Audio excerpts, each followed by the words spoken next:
Hemos visto la historia de los reyes de Israel, pero paralelo a los reyes se levantan entonces el ministerio profético y siempre vamos a ver el reinado de un rey de Israel acompañado del ministerio profético. El ministerio profético lo vemos en acción prácticamente desde Samuel. Samuel es como el primer profeta de oficio. Aquí ya vemos que había escuela de profetas, cuando la escritura habla de hijos de los profetas, se está refiriendo a estas escuelas de profetas que había.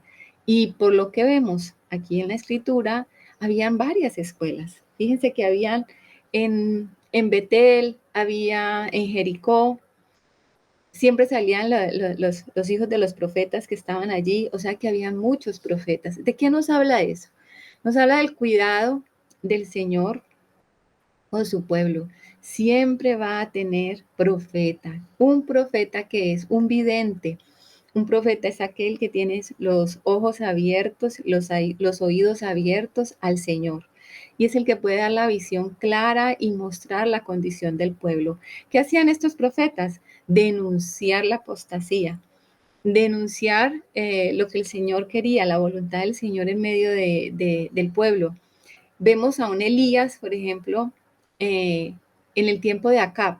Acab, en semejante apostasía, con Jezabel y con todo lo que ya estudiamos, pues Elías fue levantado para anunciar a Israel el tiempo de apostasía que estaban viviendo y el pecado que estaban viviendo y todo lo que estaba pasando. Elías era enemigo, así le llamaba Acab, enemigo mío. ¿Por qué? Porque Acab no quería oír la palabra de Dios. Entonces Elías fue llevado al cielo en un torbellino, fue quitado y el mando y la autoridad de ese ministerio profético que había en Elías llegó entonces a Eliseo. En estos pasajes siguientes que vamos a estudiar acá en Segunda de Reyes, del capítulo 2 en adelante, tenemos como un gran paréntesis y el foco va a ser Eliseo. Todo el ministerio de Eliseo, su ministerio profético y las señales y milagros que fueron hechas a través de este profeta. Y uno ve que se cumplió aquel deseo cuando él estaba allí a las orillas del Jordán con Elías, que él recibió esa doble porción del Espíritu, porque los milagros que hace Eliseo son como mayores que de los que hizo Elías, su maestro. Y vemos ese deseo de Eliseo, de ese empeño de seguir a su maestro. El Señor, miren algo, hay siempre una sucesión de autoridad y de ministerial, digámoslo así, en la escritura. Y uno lo ve claramente. Nosotros vemos a un Moisés y vemos a un Josué. Josué era como ese siervo joven que estaba siempre al lado de Moisés. Si Moisés iba a un sitio, Josué lo seguía, de cerca o de lejos, y lo esperaba. Y él estaba viendo la vida de Moisés. Era ese discípulo aprendiz. Y cuando Moisés fue requerido por el Señor, ¿a quién delegó? A Josué. Ya estaba formado. Nosotros entonces vamos a ver siempre eso en la escritura. Vamos a ver cómo el Señor va delegando esos ministerios, los va delegando de uno a otro para que siga esa línea o esa sucesión de autoridad y, y del ejercicio de un ministerio. El Señor también formó sus 12 discípulos, ¿cierto? Formó sus 12 discípulos y luego los envió en el poder y la autoridad que él tenía. Entonces vemos que así opera el Señor formando discípulos. Aquí vemos un discípulo fiel de Elías y es Eliseo. Eliseo entonces recibe esa doble porción del Espíritu, regresa, los profetas que estaban viendo a lo lejos se dan cuenta de que el Espíritu de Elías reposó sobre Eliseo y vemos entonces las señales que empieza a hacer Eliseo. Coloca la sal en las fuentes y dice que las aguas se descontaminaron, se purificaron, ya hablamos de eso. Además de eso, cuando salieron aquellos jóvenes a, a ultrajarlo, a burlarse de él, pues en la autoridad del Señor, dice que los maldijo. Y entonces salió un oso y los comió. Sabemos que ese maldijo no es porque le dio la gana a Eliseo, aunque uno vea una escena de estas tan terrible, sino porque estaba el respaldo de Dios al ministerio profético. Era muy importante respaldar el ministerio profético y la autoridad de Eliseo. Imagínense que salgan los jóvenes, jóvenes de Betel. Nosotros sabemos que en Betel había un culto extraño, porque allí estaba uno de los becerros que Jeroboam había establecido y había cambiado el culto al Señor. ¿Y por qué estos jóvenes salieron a burlarse de Eliseo? Porque no tenían ningún respeto por la palabra de Dios ni por los hombres de Dios. Y era necesario que se estableciese ese temor de Dios en el pueblo, entendiendo que había un ministro de parte de Dios que era la lámpara encendida para tal momento de oscurantismo en medio de Israel, porque ellos estaban en medio de una apostasía.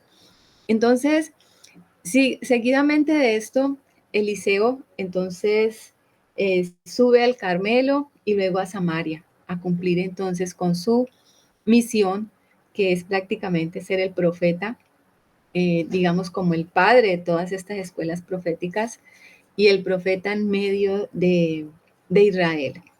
Bueno, ahora vamos a ver y vamos a leer el capítulo 3.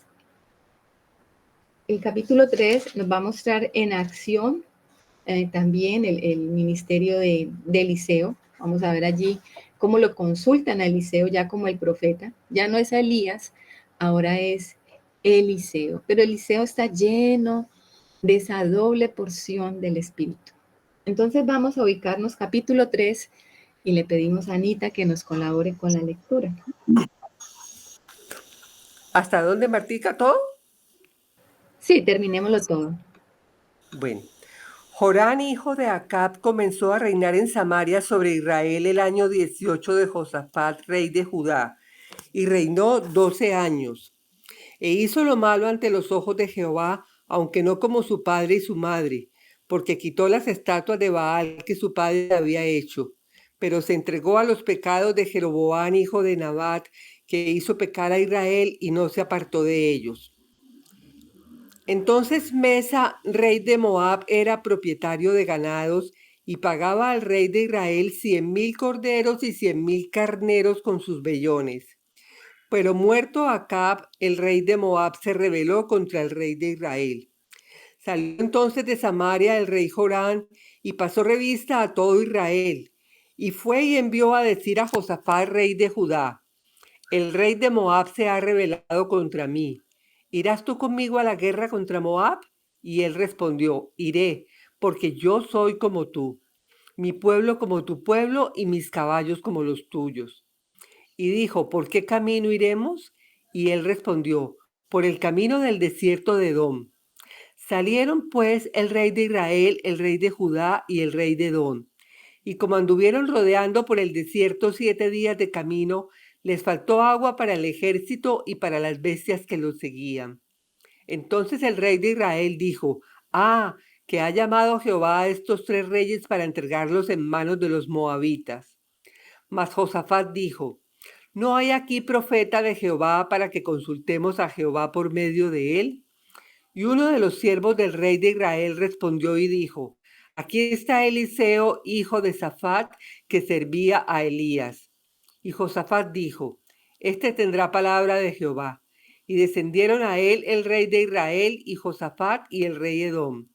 Entonces Eliseo dijo al rey de Israel: ¿qué tengo yo contigo? Ve a los profetas de tu padre y a los profetas de tu madre.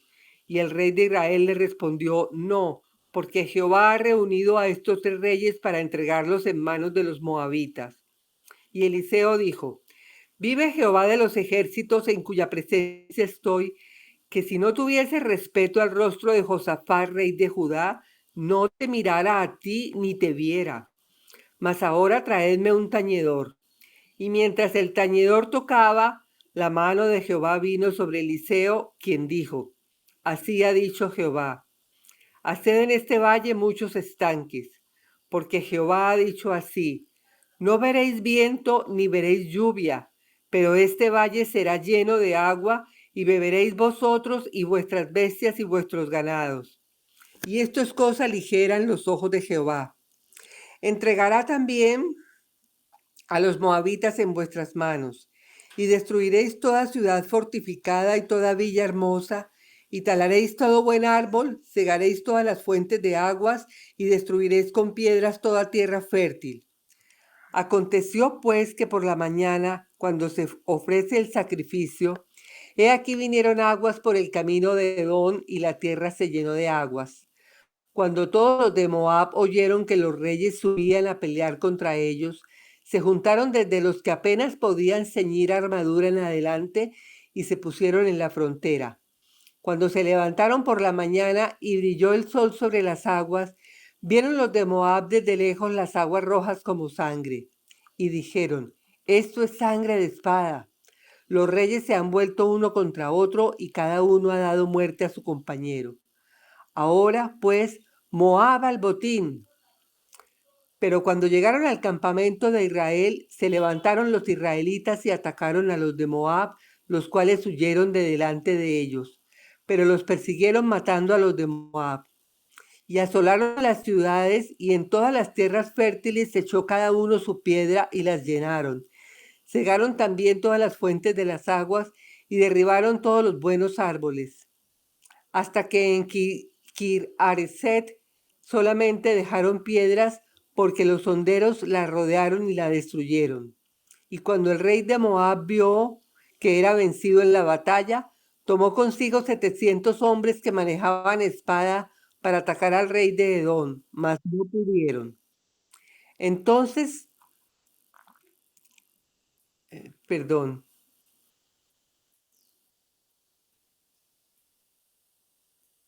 un minutico, qué pena.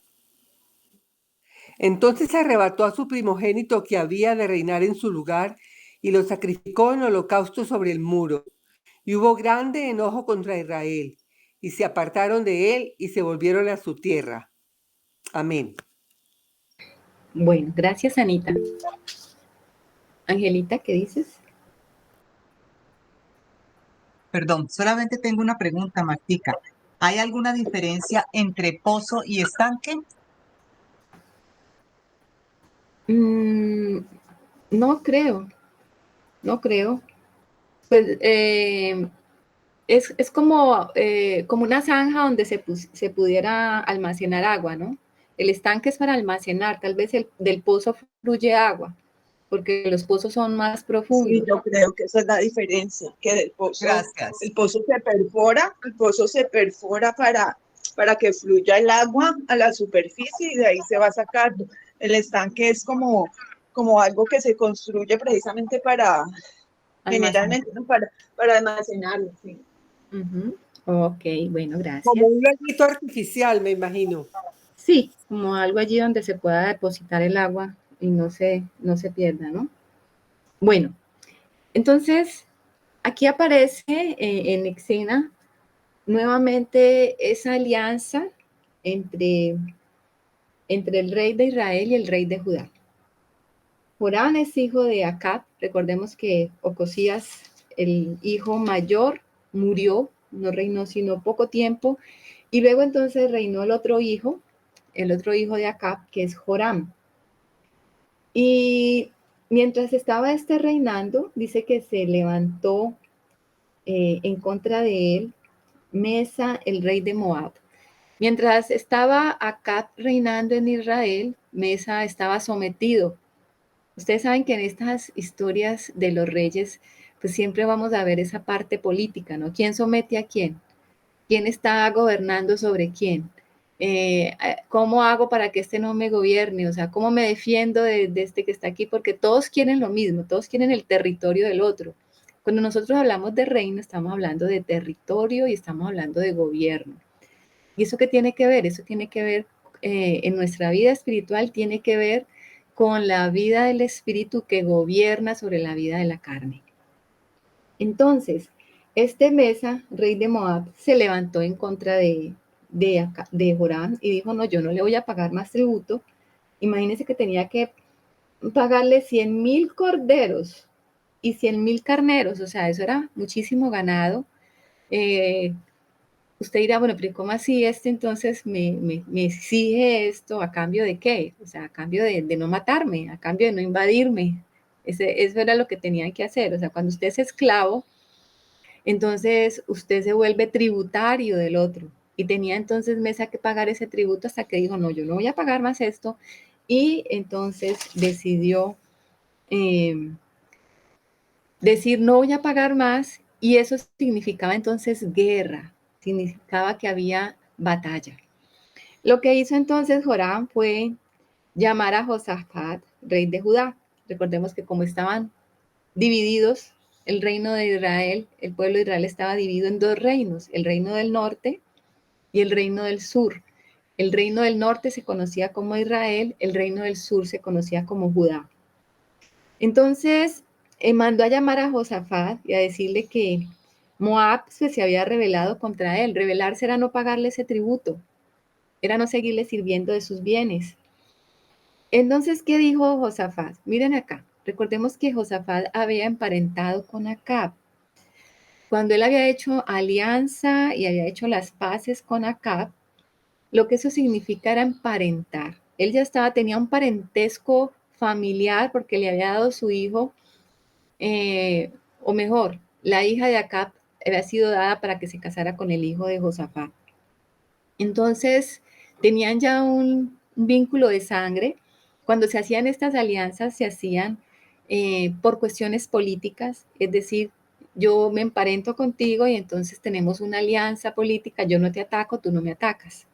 Y eso fue lo que Josafat quiso hacer para no tener pelea con Israel, porque ellos antes de esto tenían conflicto y había como una guerra civil en Israel.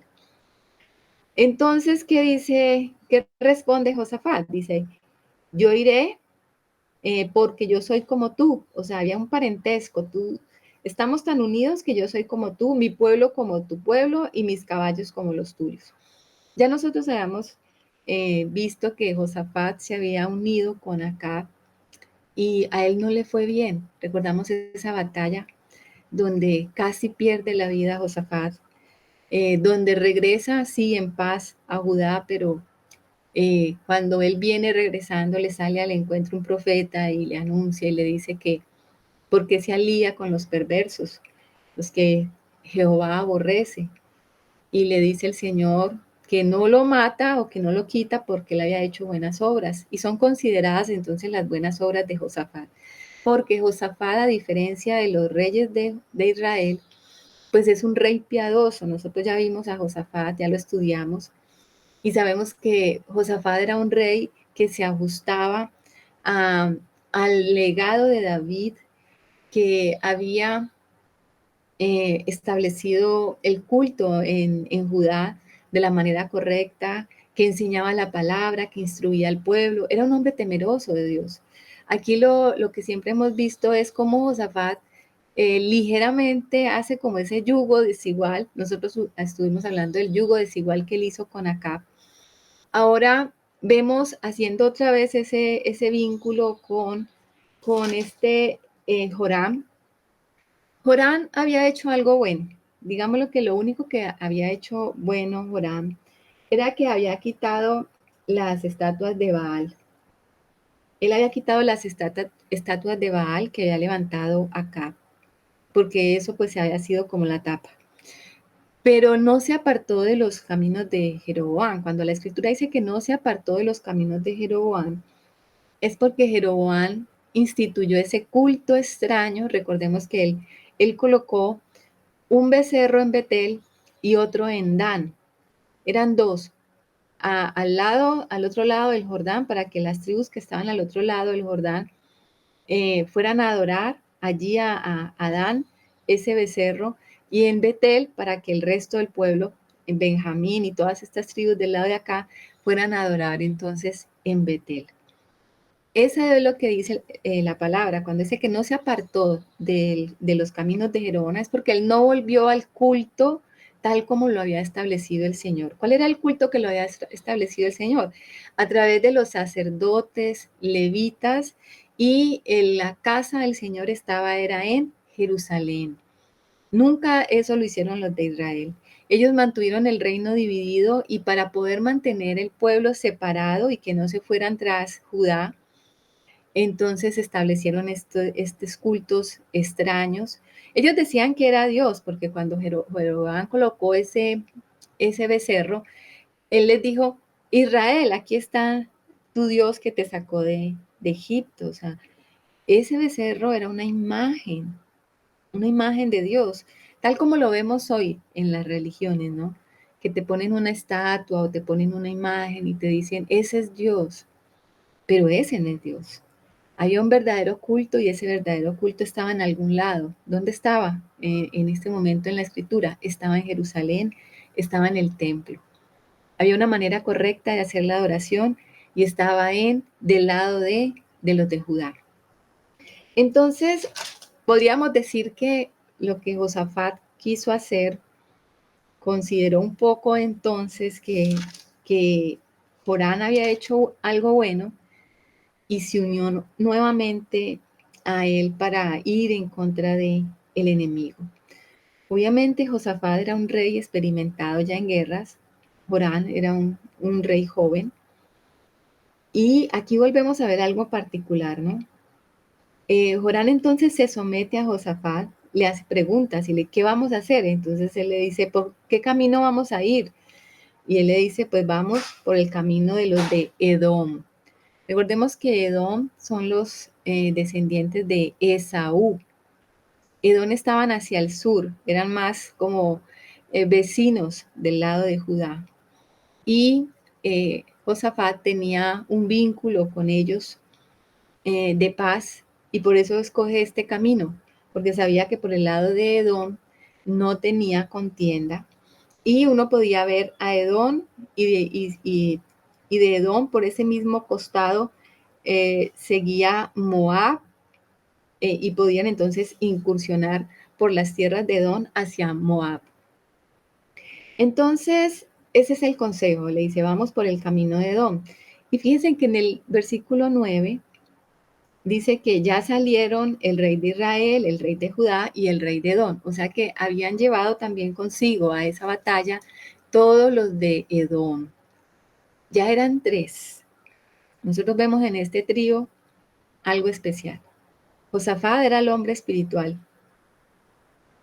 Este Joram era un hombre carnal. Pero este Edom era un total inconverso.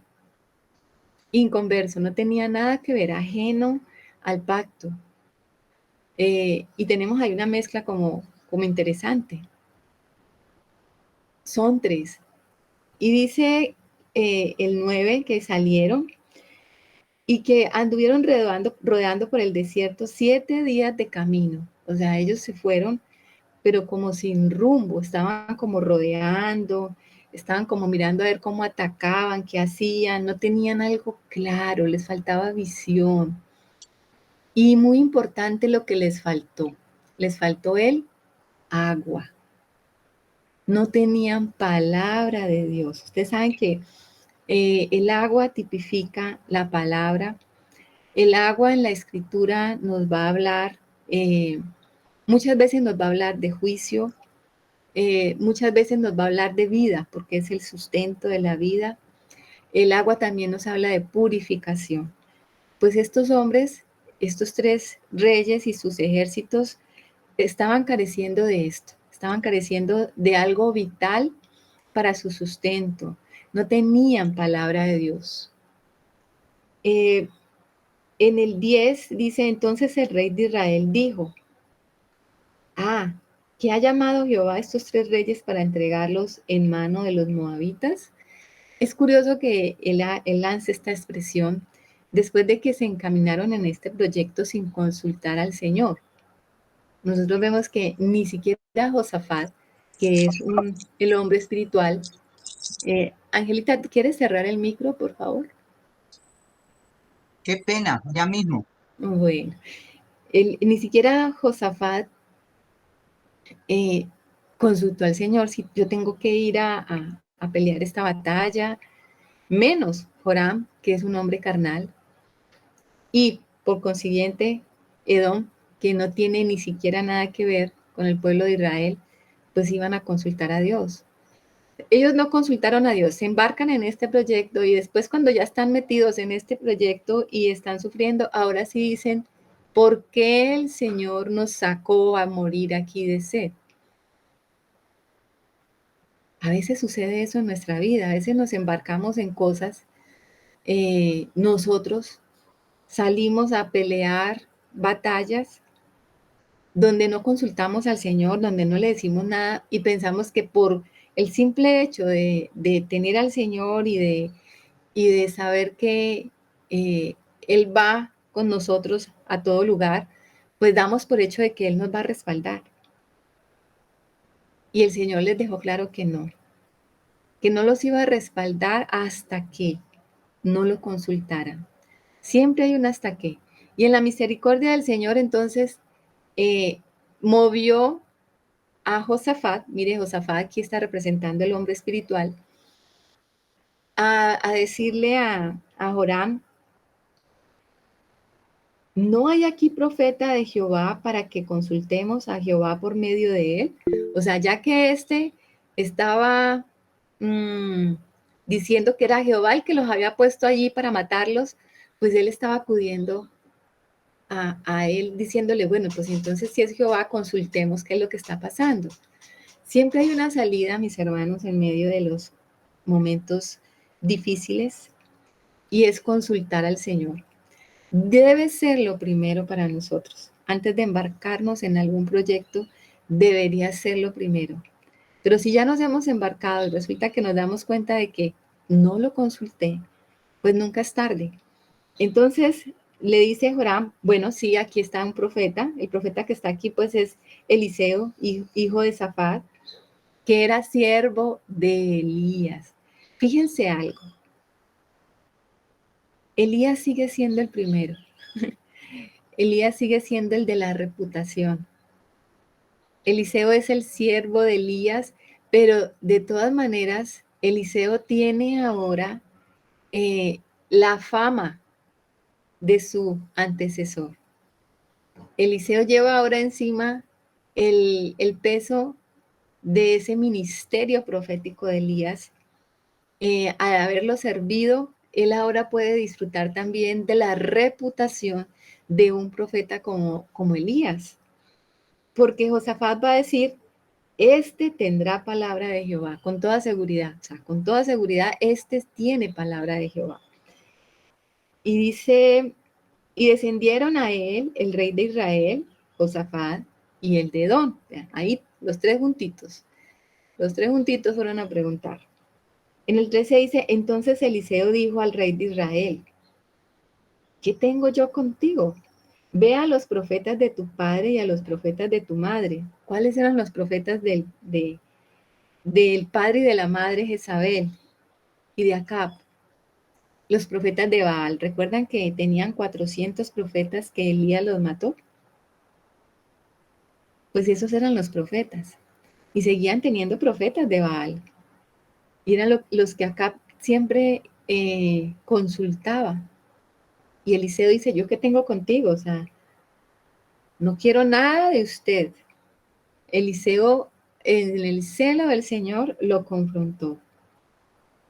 Y dice, y el rey de Israel le respondió, no, porque Jehová ha reunido a estos tres reyes para entregarlos en manos de los moabitas.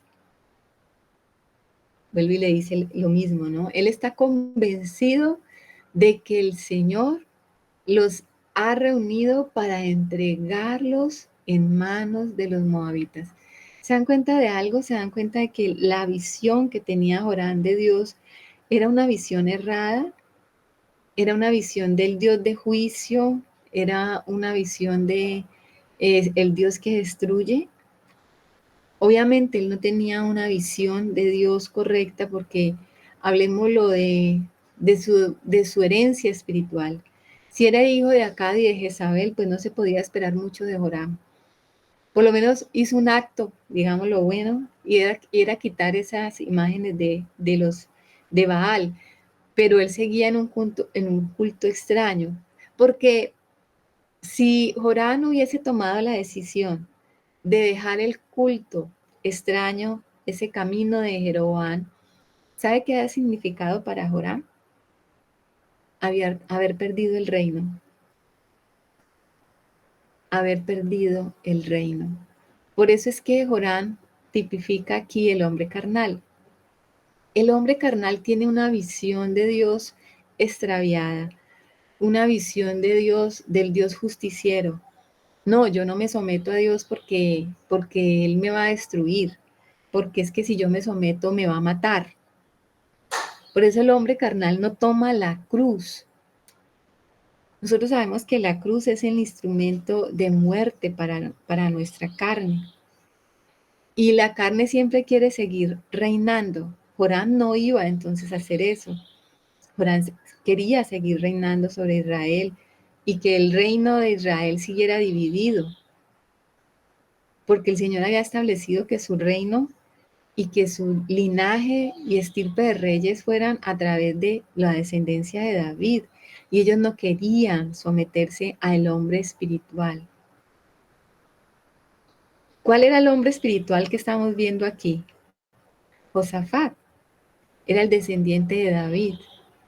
Pero él no quería someterse a Josafat. Estaba en este momento haciendo una alianza porque tenía un enemigo y quería entonces que Josafat lo ayudara a librar de ese enemigo.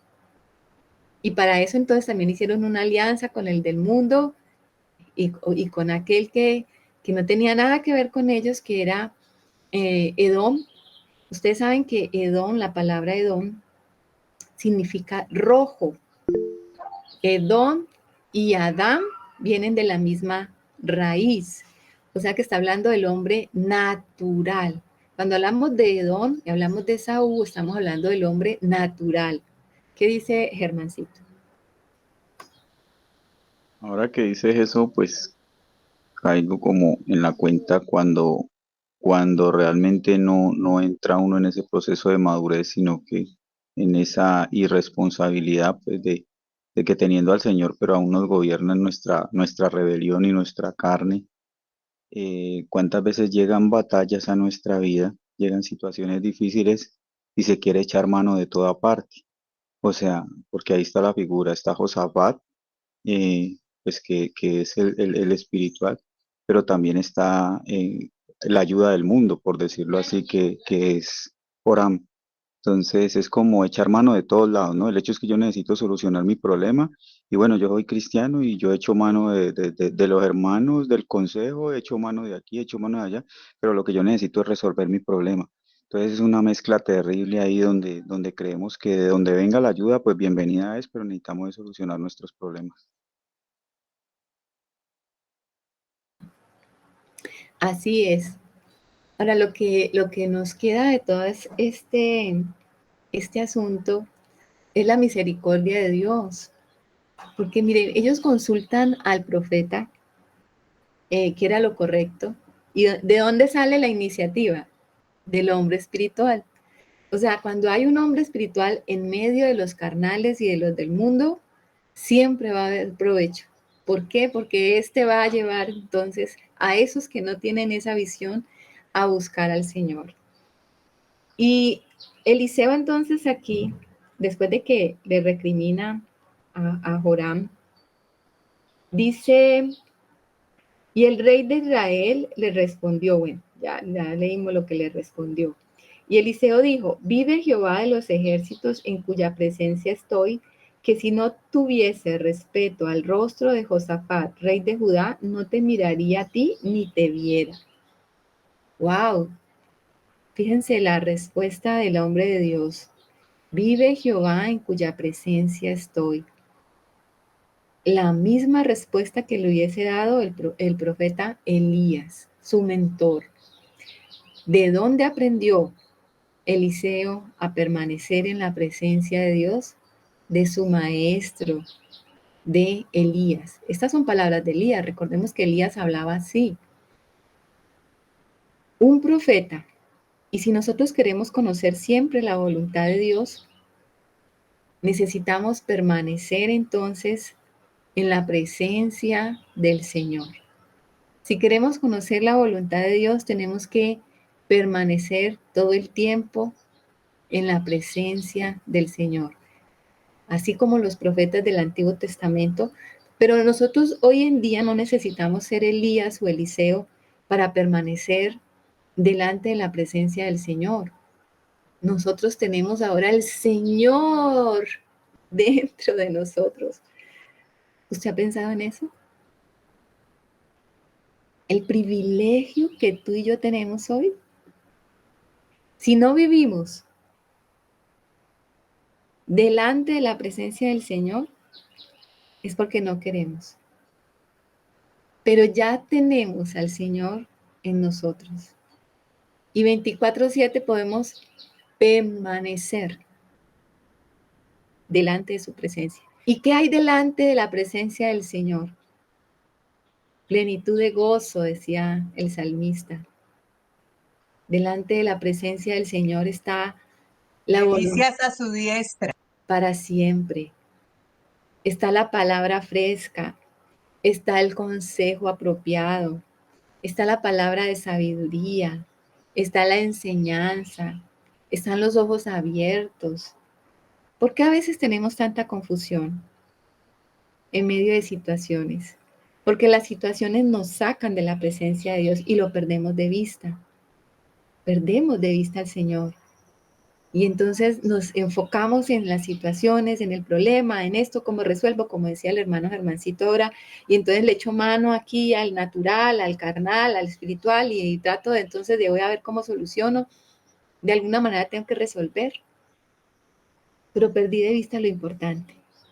Y es que si yo estoy en la presencia del Señor, allí voy a tener luz y voy a ser alumbrado, voy a tener la sabiduría para caminar. ¿Qué dice Germancito? Aplicando un poco lo que escuchábamos anoche, pues realmente vivimos en todas estas situaciones y llevamos un cristianismo en derrota porque no hemos cesado las obras de nuestra carne para entrar en el reposo del Señor. Anoche veíamos con claridad eso, ¿no? Que el verdadero ayuno es eh, ponerle freno a las obras de la carne y entrar en el reposo es permitir que la vida del Espíritu se manifieste, que sea el Señor obrando en nosotros. Entonces yo recuerdo que la Escritura habla algo sobre eso, no sé exactamente, pero dice que quien ha entrado en el reposo, creo que dice, ha cesado de sus obras.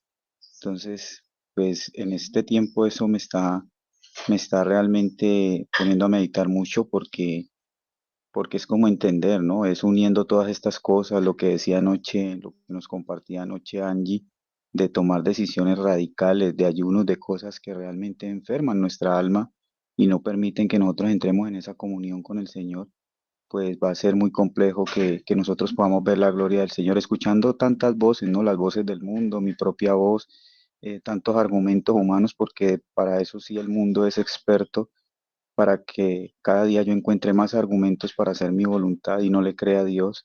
Y entonces, pues va a ser muy difícil que nosotros podamos entrar en ese reposo, ¿no? Porque precisamente eso decía anoche el Señor. Si saliéramos de nuestra voluntad, de hacer lo que nos da la gana y comenzáramos a caminar en obediencia al Señor y a comprobar su perfecta voluntad, pues será la única manera en que entremos en reposo y podamos ver su gloria. Amén. ¿Volviste a levantar la mano, Germancito? No. No, se me ha quedado levantada. Ok. Bueno, así es como dice el hermano. Aquí vemos cómo el hombre, el espíritu le habla es al hombre espiritual. Él no quería nada con Joram, quería solamente hablarle a Josafat, que es el hombre espiritual. Y así es. Dice que Eliseo pidió un tañedor, o sea, un tañedor es un músico. Necesitaba un músico en ese momento, Eliseo. ¿Cómo sería el impacto de ver a Joram que necesitó como tranquilizar su alma y entrar en la presencia del Señor?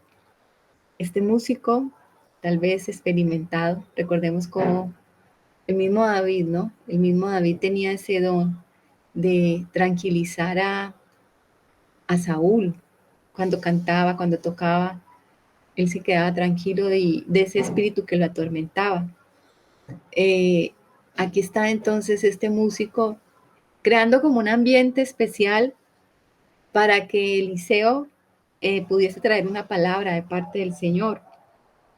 En el 16 dice, quien dijo, así ha dicho Jehová, haced en este valle muchos estanques. Antes de eso, fíjense en algo. Ustedes se imaginan, usted va a consultar entonces al profeta y el profeta dice, tráiganme un músico. Y tienen que esperar que llegue el músico, que el músico comience a cantar, que el músico cante por ahí unas 3 cánticos. O sea, ustedes imaginan el tiempo de espera de los reyes y seguramente ellos se miraban unos a otros con ansiedad esperando a ver qué hacer. Pero Eliseo se tomó su tiempo. Eliseo se tomó su tiempo, no se desesperó, no dijo, yo tengo que profetizarles a estos, tengo que hacerlo rápido, para nada. Él se tomó su tiempo para entrar en la presencia del Señor y los dejó esperando hasta que, pues si antes habían salido corriendo a hacer lo que no era y estaban por allá casi pereciendo, pues ahora tenían que aquietarse, porque también Eliseo se estaba aquietando, ellos también tenían que aquietarse, aquietar el alma. Nosotros para recibir el consejo de Dios tenemos que aquietar nuestra alma para esperar la palabra del Señor. Y ahí vino la palabra del Señor. ¿Y qué les dijo? Entonces, así ha dicho Jehová, haced en este valle muchos estanques. ¿Ustedes recuerdan cuando el profeta les dijo, ustedes son cisternas rotas que no retienen? Como una imagen de que Dios les daba agua, les daba alimento, les daba palabra, pero les entraba por un lado y les salía por el otro, no podían retener. Lo que estaba diciendo aquí Eliseo, hagan un contenedor para retener, porque no retienen, ustedes no retienen nada, están secos, necesitan agua. ¿Qué es agua? Agua es palabra, el agua es vida. El Señor dice, yo soy el agua. El Señor es el agua, es la fuente. Sin agua no hay nada. Si ellos no tenían la palabra del Señor, no tenían el consejo de Dios, no tenían nada. Y les manda a hacer entonces unos estanques, como decía Angelita, ahora no eran pozos, sino estanques, como unos tanques, como diríamos nosotros, de almacenamiento. Porque así ha dicho Jehová en el 17, no veréis viento ni veréis lluvia, pero este valle será lleno de agua y beberéis vosotros y vuestras bestias y vuestros ganados. Esto era aquí un milagro, porque no iba a haber viento que trajera nubes y no iban a descender esas nubes en lluvia. O sea que, ¿de dónde iba a salir el agua? Era una fuente de agua que traía el Señor, era algo milagroso. El Señor les estaba diciendo, va a ser algo sobrenatural, ustedes que no creen. Ustedes que salieron a una guerra por allá sin consultarme, ni con mi brazo van a pelear, sino que se van solos, pues cuando usted se va a pelear solo se muere de sed. Algo así como piletas, dice Anita, sí. Pero si ustedes van conmigo, entonces van a poder tener una fuente de agua permanente allí. ¿No decía el Señor eso? El que cree en mí, como dice la Escritura, de su interior correrán ríos de agua viva. Cada uno de nosotros somos como un estanque que retiene agua. Somos como una cisterna que retiene agua, como un tanque que retiene agua. El Señor quiere que nosotros seamos eso, retenedores de su agua, de su vida, del Espíritu. Aquí representa también el Espíritu. Y dice, y el 18, y esto es cosa ligera en los ojos de Jehová, entregará también a los moabitas en vuestras manos. Es decir, les voy a dar agua, pero también les voy a dar la batalla. Ustedes tienen que saber que ustedes solos no pueden. El hombre natural, el hombre carnal y el hombre espiritual, sin mí se seca. Yo soy la fuente. Ustedes sin mí no pueden. Yo sigo siendo la fuente. Y yo también les voy a dar la victoria sobre los enemigos. Y entonces dice el 19, y destruiréis toda ciudad fortificada y toda villa hermosa, y talaréis todo buen árbol. cegaréis todas las fuentes de aguas y destruiréis con piedras toda tierra fértil. Y uno dice, pero bueno, ¿por qué habla el Señor acá de destruir y destruir? O sea, ¿no sería ir a conquistar a Moab y traerse entonces las cosas hermosas, dejar los árboles y bueno, ¿por qué los voy a cortar? ¿Por qué voy a cegar y por qué voy a dañar las fuentes de agua? ¿Por qué voy a dañar la tierra fértil? El Señor estaba hablando aquí de acabar por completo con el enemigo, o sea, no deje nada del enemigo. No le deje ninguna fuente de donde el enemigo pueda echar mano. Destrúyalo por completo. De eso se trata. Nosotros a veces destruimos o peleamos contra los enemigos parcialmente y dejamos por ahí cositas sueltas, de donde él puede volver a surgir, fortalecerse y reatacarnos. Entonces aquí se trata de eso. Bueno, vamos a vencer al enemigo, vamos a luchar contra él, pero entonces voy a destruir todo. Voy a arrasar con todo. No le dejo nada, nada donde pueda echar mano. El 20 dice, aconteció pues que por la mañana cuando se ofrece el sacrificio, he aquí vinieron aguas por el camino de Edom y la tierra se llenó de aguas. Por el camino de Edom, desde Esaú, la tierra de Esaú, de forma natural. De esa fuente natural el Señor llegó e inundó la tierra. Y entonces todos esos estanques se llenaron de agua. Miren una cosa, el Señor no les dijo, yo les voy a llenar la tierra de agua. No, Él les dijo, ustedes tienen que cavar estanques. Y es que el Señor siempre nos va a poner a esforzarnos. Yo creo que no fue fácil para estos hombres cansados, sedientos, tener que cavar un estanque y tener fe, porque obviamente los estanques tenían que estar preparados antes de que viniese el agua. Ellos tuvieron que creer a la palabra del profeta y dar el paso para preparar el estanque. O sea que no es que el Señor va a actuar cuando nos dice algo y si nosotros no hemos obedecido preparando lo que se necesita para que venga la bendición del Señor, entonces no la vamos a tener. Porque ciertamente la inundación hubiese rodado por encima del suelo y después hubiera pasado y no hubiesen quedado ninguna reserva de agua, si no hubiesen estado los estanques. Ellos tuvieron que esforzarse para eso, tuvieron que hacer esos estanques para que el agua quedara entonces allí represada y poder tener suministro para ellos y para los animales. Pero antes tuvieron que creer a la palabra del Señor. Y así nos va a pasar a nosotros cuando estemos en esas situaciones complejas que no sabemos qué hacer. Seguramente el Señor nos va a dar una palabra y nos va a decir, pero tienes que preparar algo. O sea, va a usar entonces también que nuestro esfuerzo. Vamos a tener que ser esforzados para retener aquello que el Señor nos va a enviar. Vamos a tener que esforzarnos un poquito. No es que simplemente el Señor mandó el agua y ya. Ellos tuvieron que hacer su parte. El 21 dice, cuando todos los de Moab oyeron que los reyes subían a pelear contra ellos, se juntaron desde los que apenas podían ceñir armadura en adelante y se pusieron en la frontera, o sea, desde los más pequeñitos hasta los mayores. Cuando se levantaron por la mañana,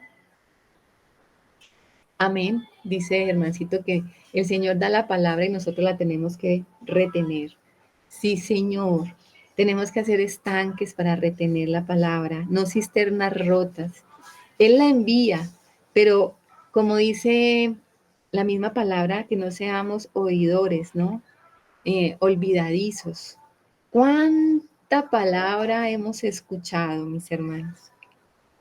¿Cuánta palabra en los años que llevamos de creyentes? ¿Y cuánta de esa palabra simplemente ha pasado y ha rodado y no la hemos contenido y atesorado en el estanque? El estanque entonces nos corresponde hacerlo a nosotros, atesorar la palabra, guardar la palabra y retener la palabra. Importantísimo eso que dice el hermano. Miren que esa estrategia del Señor, que fue una estrategia para vida, para el lado de Israel y los tres reyes, para los de Moab fue una estrategia para muerte, pónganle cuidado. Él dice que los de Moab entonces vieron que los reyes subían a pelear. Bueno, ellos se pusieron entonces como en una formación de guerra. Y dice que cuando el sol brilló en el 22 y brilló sobre las aguas, vieron los de Moab desde lejos las aguas rojas como sangre. ¿Se dan cuenta de esto? Es el agua que era para los israelitas y los el rey de Judá y este rey de Edom, para estos ejércitos, era la fuente de sustento, la vida. Para el enemigo era sangre. Y se confundió el enemigo y dijo, esto es sangre de espada. Los reyes se han vuelto uno contra otro y cada uno ha dado muerte a su compañero.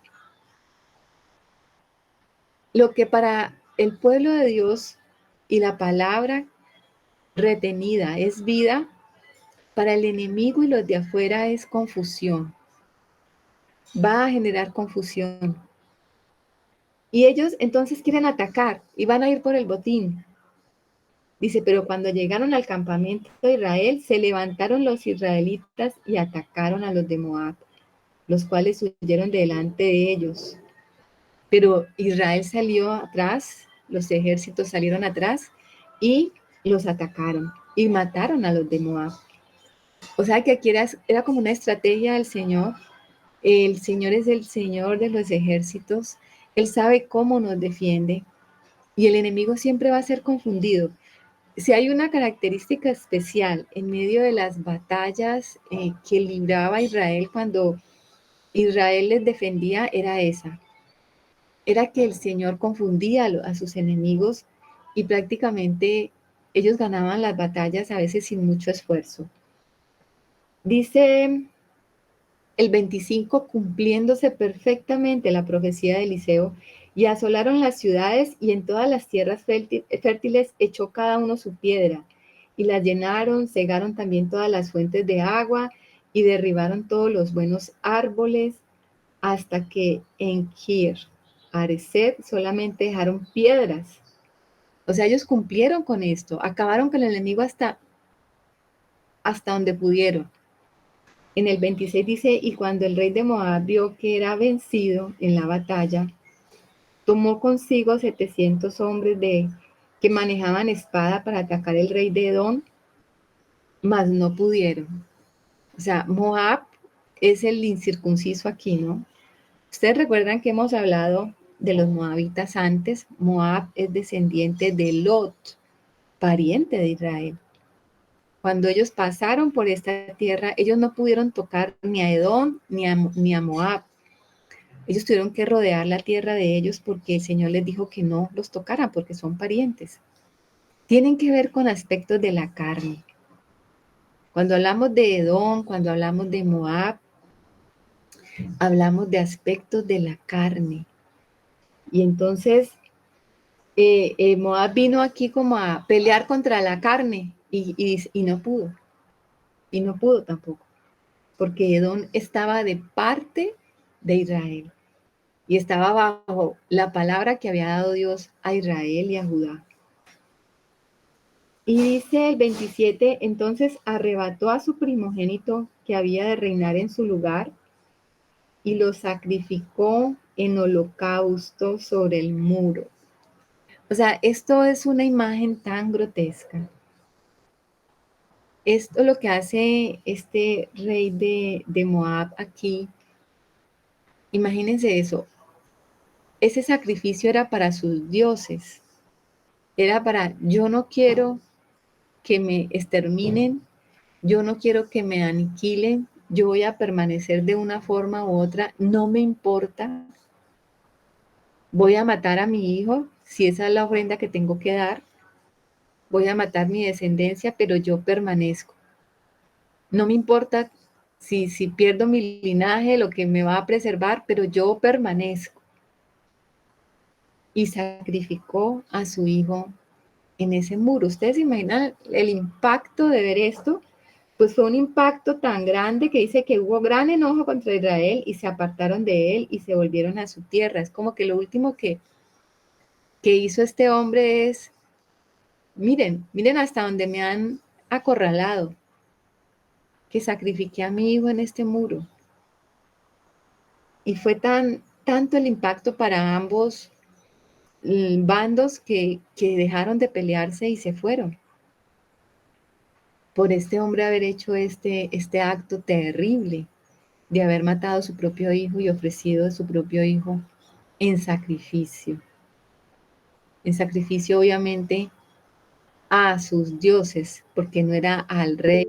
O sea, no había un sometimiento a Dios, sino a sus ídolos. ¿Qué dice Germancito?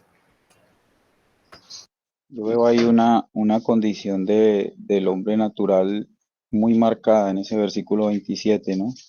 Porque este hombre se ve pues derrotado, este Moab, y dice ahí que arrebató a su primogénito que había de reinar en su lugar y lo sacrificó.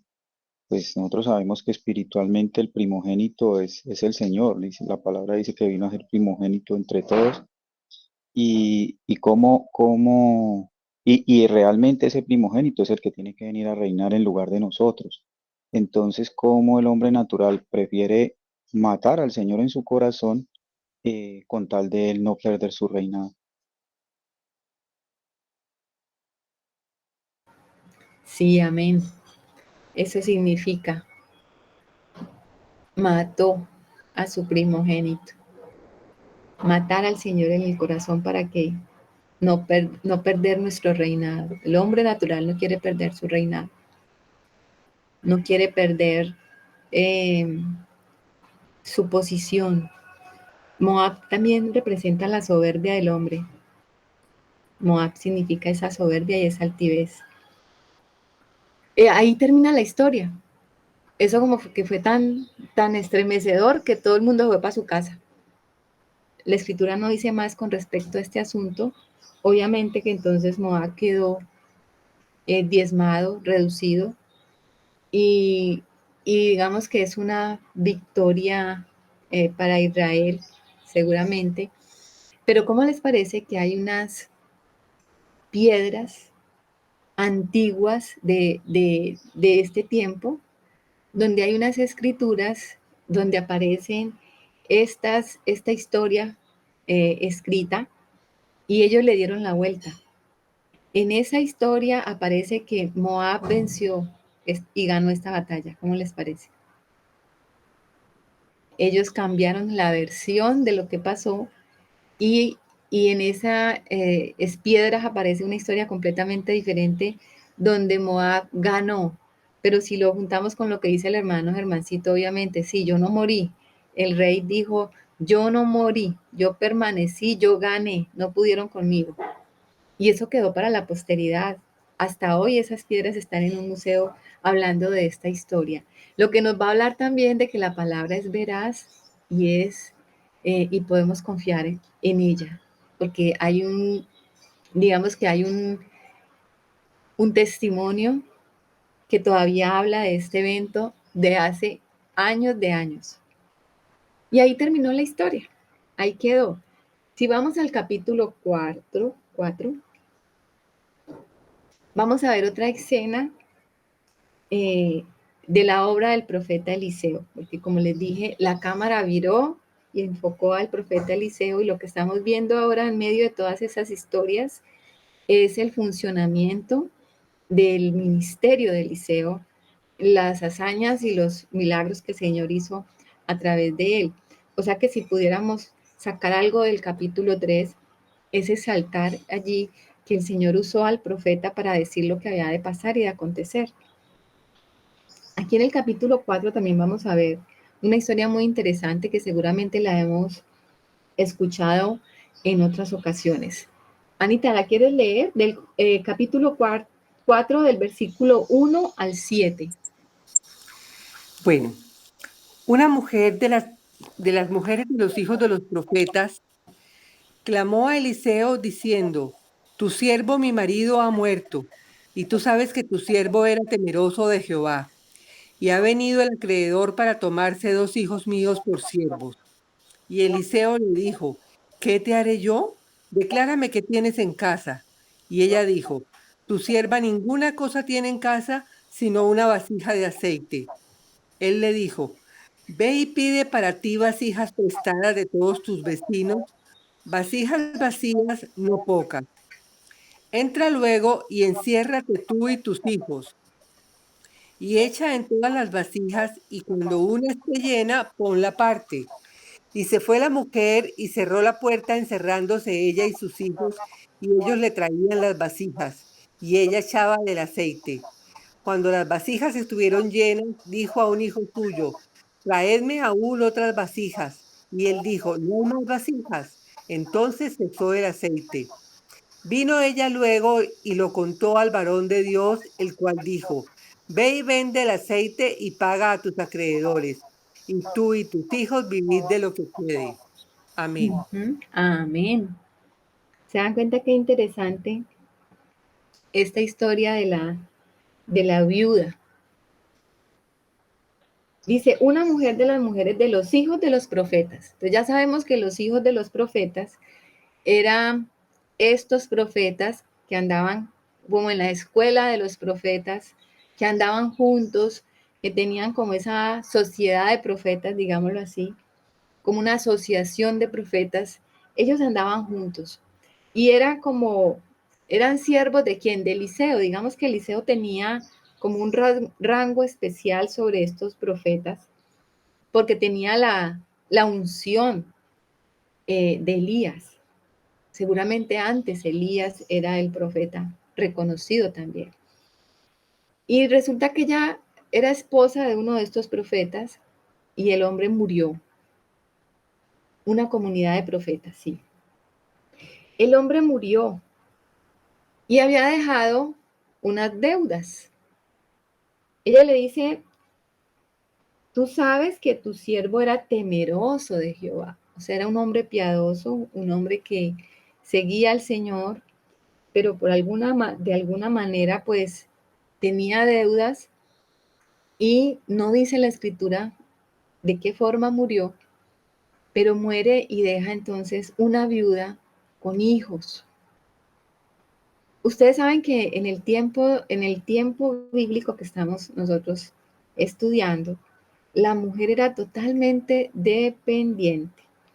No es como hoy en día, ¿no? Las mujeres facturan, no, en este tiempo las mujeres no facturaban, no podían heredar la tierra, ellas no trabajaban, ellas dependían de sus maridos, ellas se ocupaban de su casa y prácticamente estaban a merced de si tenían esposo, si tenían padre, esposo o hijos, varones de las cuales ellas dependían.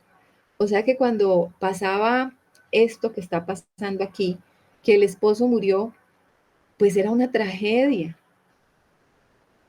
Era una tragedia. Había una viuda desamparada. Ella realmente se sentía como que se le vino el mundo encima. Y fuera de eso tenía deudas. Ustedes recuerdan que la ley de Israel era clara porque ellos, el Señor cuando era el tiempo de la cosecha, les mandaba a no cegar toda la cosecha.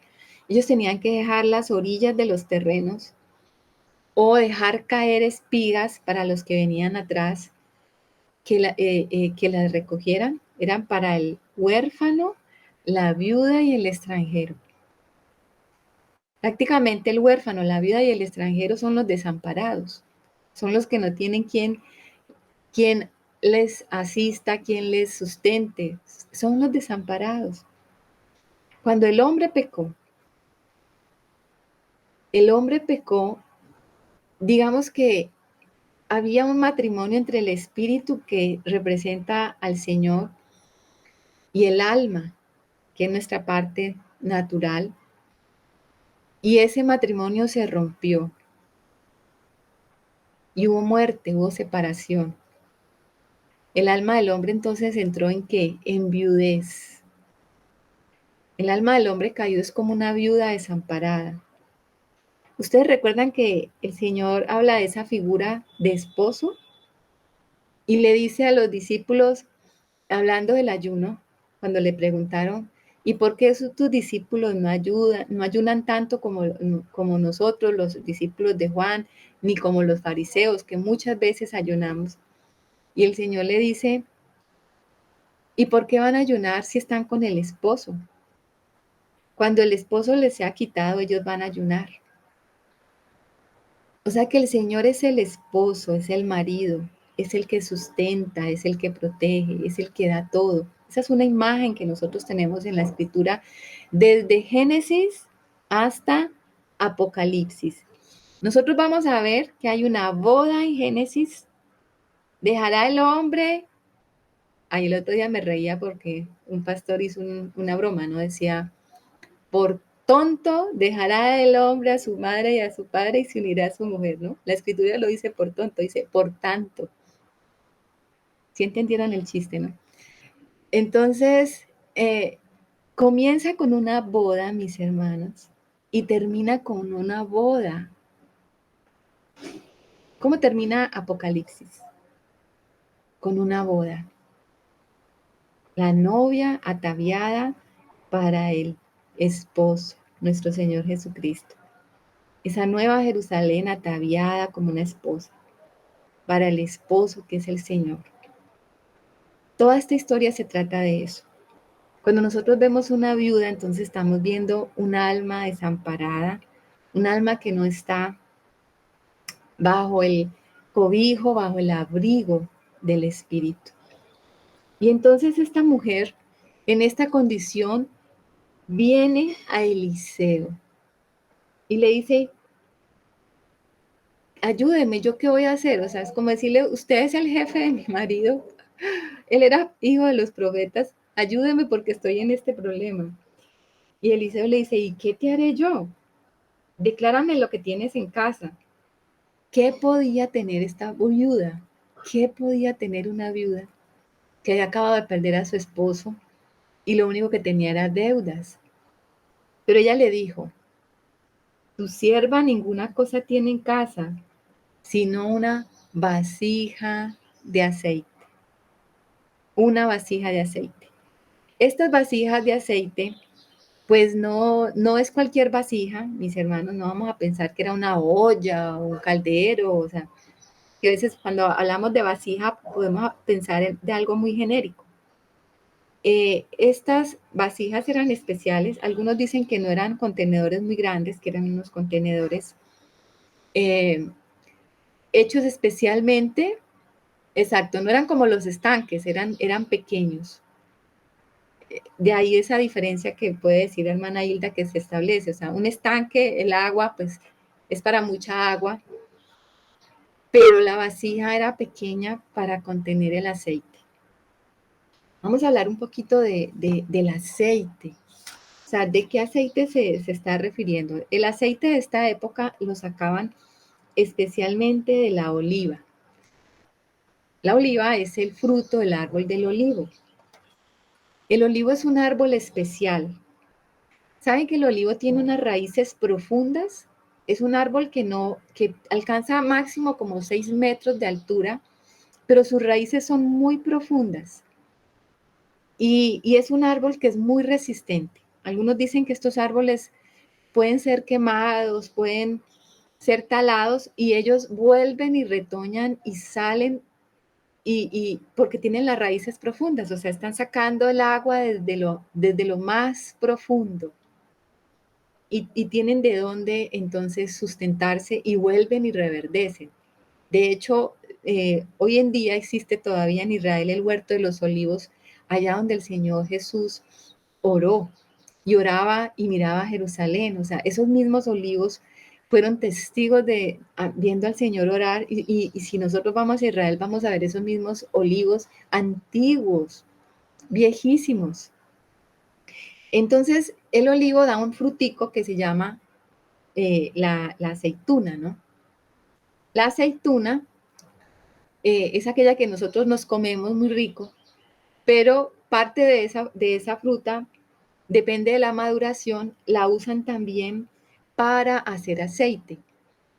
¿Cómo la cosechan? Ellos golpeaban el olivo con una rama y las aceitunas iban cayendo. De hecho, también había para ellos legislación con esto y era de no cosecharlas todas, también dejar en las ramas para la viuda, para el huérfano y para el extranjero. Ustedes saben que eso es un principio que el Señor estableció para que el corazón de ellos también tuviesen misericordia y aprendiesen a compartir la aceituna de la misma oliva.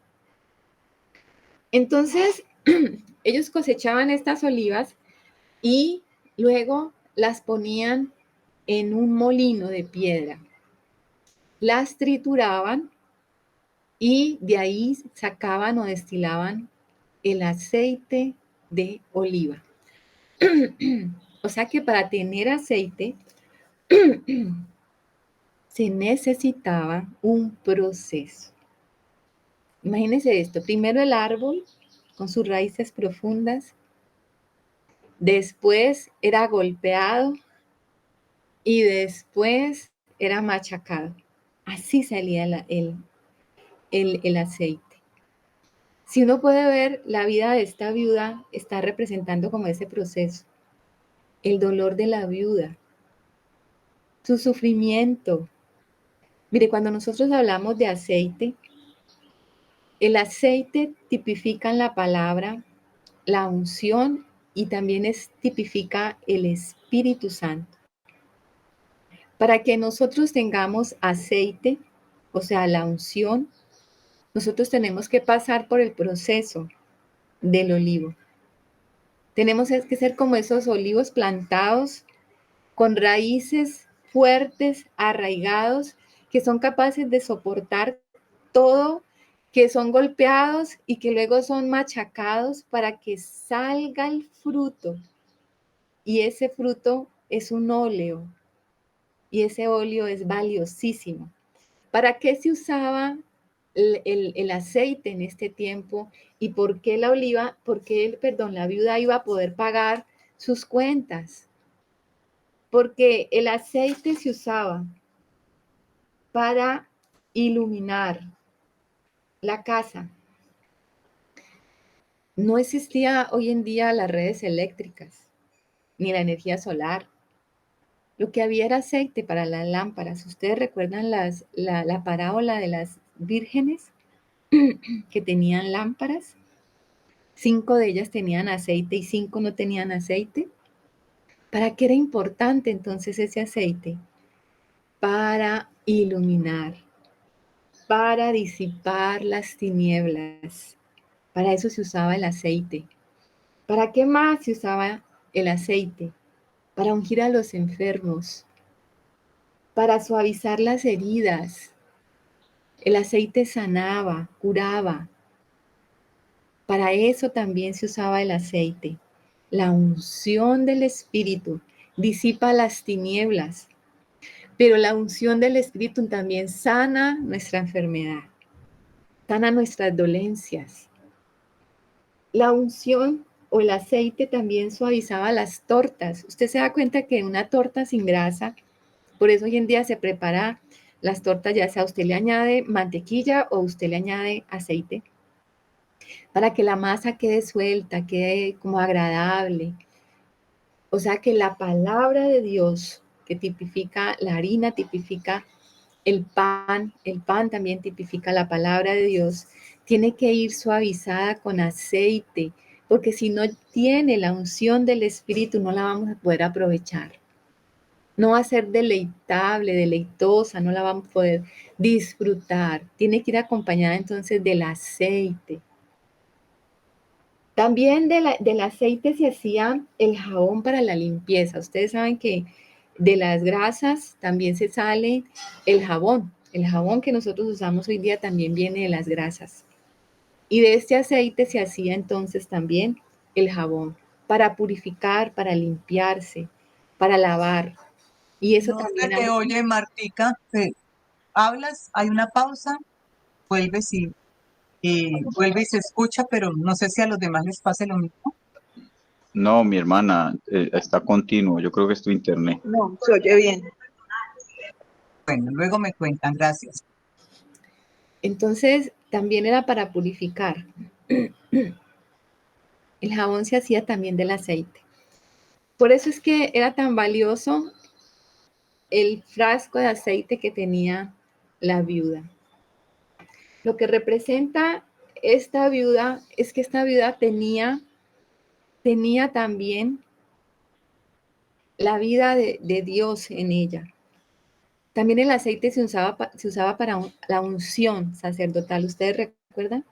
Que se ungía a los sacerdotes y se ungía a los reyes, y eso tipificaba cuando el Espíritu Santo venía sobre una vida y podía entonces esa vida empezar a tener cierta autoridad que venía detrás de esa unción, como si era el sacerdote o como era el rey. El aceite era muy importante y la viuda tenía solo eso. Mis hermanos, ojalá nosotros no tuviéramos nada más, sino solo una vasija de aceite. Eso es lo único que necesitamos. Eso es suficiente. Eso es suficiente para salir de nuestra deuda. Eso es suficiente para pagar nuestra deuda. Y dice el profeta, reúne muchas vasijas.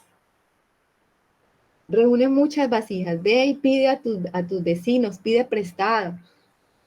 Trae vasijas, porque seguramente no le iban a alcanzar las que ella tenía, esas vasijas especiales que eran contenedores especiales para que el Señor multiplicara ese aceite. ¿Qué dice Rebequita? Que te abrió el micrófono.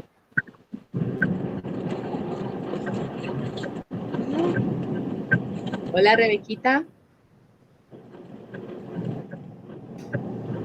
No nos escucha. Ahora ya se nos... Bueno, entonces dice que ella fue y que no eran pocas, o sea, reúne muchas vasijas, no pocas. Entra luego y enciérrate tú y tus hijos y echa en todas las vasijas, y cuando una esté llena, pon la otra parte. Y se fue la mujer y cerró la puerta, encerrándose ella y sus hijos, y ellos le traían las vasijas y ella echaba el aceite. Miren qué escena tan bonita, ¿no? Si nosotros tenemos ese aceite, esa vida del Espíritu, podemos llenar otras vasijas. Podemos ir y traer otras vasijas a donde nosotros estamos e irlas llenando de a poco. Y el Señor va a hacer el milagro de multiplicar esa vida en esas vasijas. Y ocurría cada vez que ella ponía un poquito del aceite, se iba llenando una vasija y entonces traía otra de su vecino y ponía otro poquito y se iba llenando esa otra vasija. ¿Será que nosotros estamos compartiendo el aceite que tenemos o no tenemos aceite? ¿Somos almas sin aceite o somos almas con aceite? Porque ese aceite se puede multiplicar. Era una viuda. Nuestras almas están ahora desposadas con el Señor. Lo estamos esperando, pero somos vírgenes. Recordemos que somos vírgenes y necesitamos tener el aceite en nuestras lámparas y compartir ese aceite con otras vasijas que también necesitan ser llenadas. Y hubo un momento en que se pararon las vasijas, ya no había de dónde más, se acabó el vecindario, ya no tenían más vasijas. Cuando esto pasó, entonces ella no sabía qué hacer. ¿Qué hago con el aceite? Y ella va y le dice entonces al profeta. Ok, Rebequita, te entendemos, tranquila. ¿Qué dice la hermana Hilda? Bueno, como había dicho ahorita por escrito, hay un mensaje acá, ya sea con los estanques como con las vasijas, de la importancia de tener un depósito, ¿no? pero pensando en los vecinos, también qué importante rodearse uno de personas que tengan un depósito, porque en caso de necesidad también esos depósitos de los hermanos, de las personas con las que nos congregamos, con las que estamos en contacto, nos van a ayudar en un caso de emergencia y de necesidad, ¿no? Amén, así es. Podemos beber de la fuente. Y si la fuente es el hermano que no está seco o si la fuente es el hermano que tiene el aceite, pues yo tengo que ir a juntarme a él cuando no lo tengo. La viuda va y le dice entonces a Eliseo, ¿qué hago entonces ahora? No tengo más vasijas, cesó. Y ella dice, y lo contó al varón de Dios, el cual le dijo, ve y vende el aceite y paga a tus acreedores y tú y tus hijos vivid de lo que te quede. O sea, imagínense cuánta riqueza para esta viuda, cuánta riqueza es el aceite que significa la unción del Señor, que le iba a quedar hasta para que ella pudiera subsistir y vivir de este aceite. Porque aquí no dice por cuánto tiempo, él no le dijo por un mes o por 2 meses, o vivir de esto, y era una viuda, o sea que ella iba a vivir de allí, quién sabe hasta cuándo. ¿Qué dice Germancito? Pues la verdad, esto es para meditar bastante, ¿no? Porque si retomamos la condición de la viuda, la total incapacidad, no tenía absolutamente a nadie. Eh, pues nosotros sabemos lo que representaba la viudez en ese tiempo. eh, entonces también es como, yo lo veo ahí como que nosotros no llegamos realmente a descubrir el valor de lo que tenemos en nosotros, si no llegamos al punto de que solamente lo único que tengamos sea el Señor. Cómo el alma de esta mujer tenía que comprobar eso, o sea, incluso ella, pues como figura de alma, por ser una mujer ahí, pues ella pierde a su marido, pero llega un momento donde el Señor la quiere redimir a ella directamente, no a través de lo que ella hubiera visto. Claro que él hizo una obra, el Señor, a través de su marido, le ha dejado un depósito a ella de palabra, pero esta mujer fue sabia porque en su necesidad no se desesperó, sino que buscó a quien tenía que buscar y le creyó. Ella buscó a Dios a través del profeta, que era la única manera que tenía por el testimonio que había de Elías y de Eliseo en lo que el Señor había hecho, y le creyó y obedeció, y ella también vio la gloria del Señor. Entonces, me parece que eso es para tenerlo en cuenta, ¿no? Solamente llega un punto en la vida donde nosotros mien- lo único que tengamos es al Señor para confiar en Él, y ahí es donde realmente vamos a ver el valor de ese aceite, ¿no? De esa unción que nos fue dada a través del Señor. Amén, gracias Germancito. ¿Y la hermana Angelita? No, para comentarles lo que sentí cuando Martica leyó al final, y es que la viuda no estaba sola, la viuda tenía hijos. Entonces, eh, y al final dice, eh, ve y vende el aceite y paga a tus acreedores y tú y tus hijos vivid de lo que quede. Entonces, se puede ver allí que la gloria del Señor tiene un efecto multiplicador y que nuestra obligación no es quedarnos con el aceite que tenemos, sino ir depositándolo en otras vasijas para que esas vasijas a su vez hagan lo mismo. Eso era lo que quería indicar. Gracias. Amén, así es. Ese aceite que tenemos, que es la unción del Señor, es para repartirlo entre otras vasijas. Y fíjense que sus hijos no tuvieron que ir como esclavos, porque recuerden que cuando había una deuda, se pagaba era a través de la esclavitud. La esclavitud era algo normal en este tiempo, pues se hablaba de siervo, cuando se habla de siervo, pues está hablando de un esclavo, y seguramente tomaban sus hijos y se los llevaban para alguien hasta que no pagara el último cuadrante, como dice la escritura. Pero ella ya tenía pago con el aceite. O sea, el Señor pagó nuestras deudas y aún sus hijos podían vivir en libertad. Ese aceite es suficiente para que nos redima de toda esclavitud para que seamos redimidos de toda deuda y nosotros podamos vivir en la libertad del Señor. Aún sus hijos podían disfrutar entonces de la libertad del Señor. ¿Qué dice Germancito? Ahí hay algo bien especial porque vemos que hijos levantados en el temor del Señor, pues están llamados a trabajar, pero en la multiplicación del reino, ¿no? En la expansión del reino, porque estos hijos estaban ayudándole a ella, ellos eran los que traían las vasijas, los que la ponían. Entonces vemos eso como claro, ¿no? Y cómo pues eso raya, ¿no? Con lo que el mundo nos dice, que nosotros tenemos que crear hijos exitosos para el mundo, hijos que bajo los estándares del mundo, pues obtengan muchas cosas, mucho reconocimiento, lleguen a ser alguien, ¿no? Como dice, como se mueve en este mundo y en todos esos discursos de autosuperación que hay que lograr hacer muchas cosas para ser alguien en la vida, pero realmente como hijos de Dios levantados en el temor del Señor, los frutos nuestros hijos que están llamados a trabajar es para el reino también. Igual, pues también hay un equilibrio, ¿no? Y podemos trabajar para el reino donde estemos, pero lo importante es que la prioridad sea multiplicar el reino y no multiplicar nuestra codicia y querer alcanzar todo lo que nosotros queremos en este mundo. Amén. Hijos del reino. Hijos que también ayudan en la multiplicación del aceite en las vasijas. Hermosa enseñanza que nos da la palabra esta mañana, mis hermanos. Tenemos la unción del Santo, tenemos la vida, el sustento del Señor está en el Espíritu. Fíjense que las dos historias tienen esa parte paralela, contenedores.